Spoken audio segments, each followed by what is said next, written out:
याद रखना, जिसकी जवानी बिगड़ी है उसका बुढ़ापा जरूर बिगड़ेगा, वृद्धावस्था जरूर बिगड़ेगी। बुढ़ापे में आनंद के साथ जीवन जीना चाहते हैं तो जवानी को कोकर मुत्तों की तरह मत निकालो।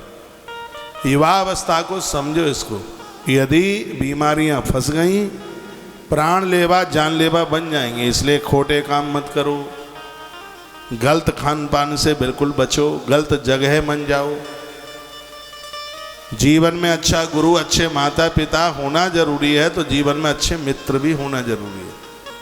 मित्रों का बड़ा अच्छा असर होता है। बिगड़ी हुई सहेलियां मत बनाइए जो चौपट ही करके रख देंगी, चरित्र का हनन कर डालेंगे, गलत लोगों से जोड़ देंगी।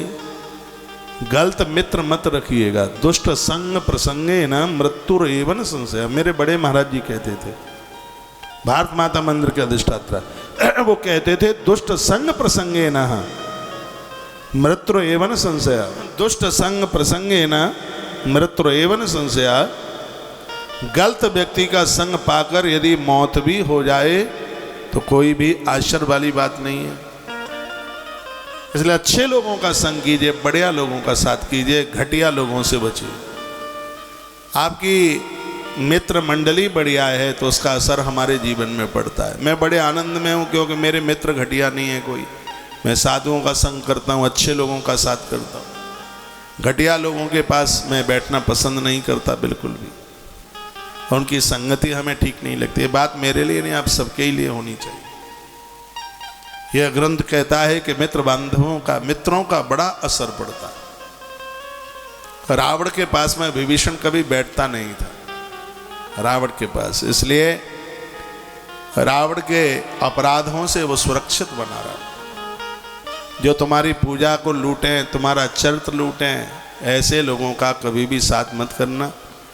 चाहे आप स्त्री हैं, चाहे आप पुरुष हैं, आप सरकारी डिपार्टमेंट में आपके ऑफिस में सब तरह के लोग हैं। आपके ऑफिस में ऐसे भी लोग हैं जो भजनानंदी है।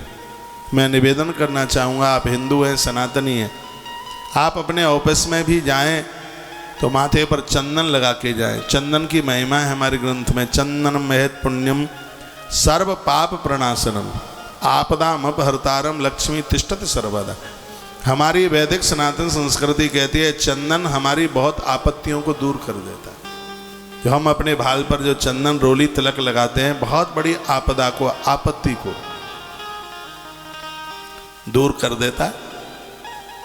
मैंने बड़े बड़े अधिकारी और अफसरों को देखा है, वो अपने ऑफिस जाते हैं तो माथे पर चंदन लगा के जाते हैं। उनका कोई विरोध नहीं करता कि तुम पंडित जी बन के क्यों आए हैं। भैया हमारा कल्चर है, हमारा धर्म है, क्यों नहीं लगाएंगे। अपने अपने पति को बोलना, बच्चों को बोलना, बेटों को ऑफिस जाएं, दफ्तर जाएं, माथे पर चंदन रोली तिलक और हाथ में कलावा।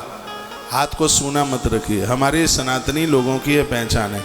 अरे तुम 1 लाख लोगों में से अलग से पहचान में आए कि तुम सनातन धर्म को फॉलो करने वाले लोग। माथे पर चंदन, हाथ में कलावा। माताएं बाएं हाथ में कलावा बांधती हैं, बाएं हाथ में। बेटियां अविवाहित कन्याएं दाहिने हाथ में कलावा बांधती। माथे पर रोली चंदन तिलक टीका यह होनी चाहिए, यह जरूरी है। तो युवा अवस्था को सजा करके रखिए। यह जीवन यदि बढ़िया से निकल गया तो बुढ़ापे में इंजेक्शन नहीं लगेंगे, बीमारी नहीं होगी, और हंसते हंसते, खाते खाते, पीते पीते देवता नगाड़े बजा बजा कर लेकर के चले जाएंगे।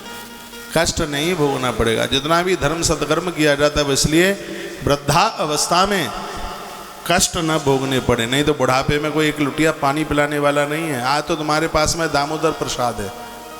दामोदर प्रसाद जानते हैं? डीपी शर्मा, दामोदर प्रसाद, दामोदर है संपत्ति। सब आपको पैसा है तुम्हारे पास में तो सब पराठे बना करके खिला देंगे आपको। पड़ोसी भी पूछ लेंगे। इस पैसे की, धन की तो बड़ी कदर लोग समझते हैं।